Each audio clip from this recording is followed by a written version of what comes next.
In the early 1300s, Hundred Years' War had not yet begun. France was the strongest kingdom in Western Europe. England, meanwhile, still controlled lands inside France, especially the rich region of Gascony. This created tension. The King of England was technically a vassal of the French king for those lands. But England's rulers believed they were equals, not subjects. When the French King Charles IV died, without a male heir in 1328, everything changed. The English king, Edward III, claimed, "I am the rightful king of France." The French nobles disagreed and chose Philip VI instead. That dispute sparked a war that would last 116 years, that ended 1337. King Edward III officially declared war on France. England had a major advantage: the longbow. English archers could fire rapidly and destroy heavily armored French knights before they even reached battle. This shocked Europe. At the Battle of Crécy, the French cavalry repeatedly charged English lines, but the English longbowmen devastated them. Thousands of French knights died. England proved that discipline and ranged weapons could defeat traditional medieval cavalry. The Black Death. Around the same time, the Black Death swept across Europe. It killed millions. Entire villages disappeared. The war temporarily slowed as both kingdoms struggled to survive the plague. In 1415, King Henry V invaded France again.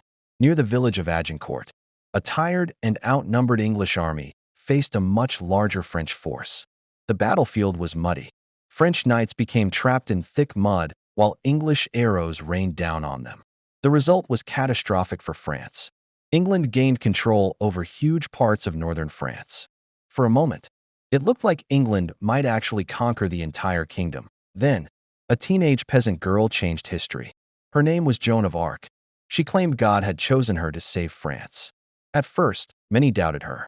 But in 1429, she inspired French forces to lift the siege of Orleans. Her victories revived French morale. For the first time in years, France began pushing the English back. Eventually, Joan was captured and executed in 1431. But her impact was permanent. She became a symbol of French resistance and national identity. By the mid-1400s, warfare was changing. France increasingly used gunpowder, cannons, and more organized professional armies. In 1453, the French won the Battle of Castillon.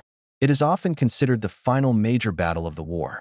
England lost nearly all of its territory in France. After 116 years of fighting, the war was finally over. France emerged stronger and more unified. England, meanwhile, soon entered its own internal conflict, the Wars of the Roses. Why the 100 Years' War matters.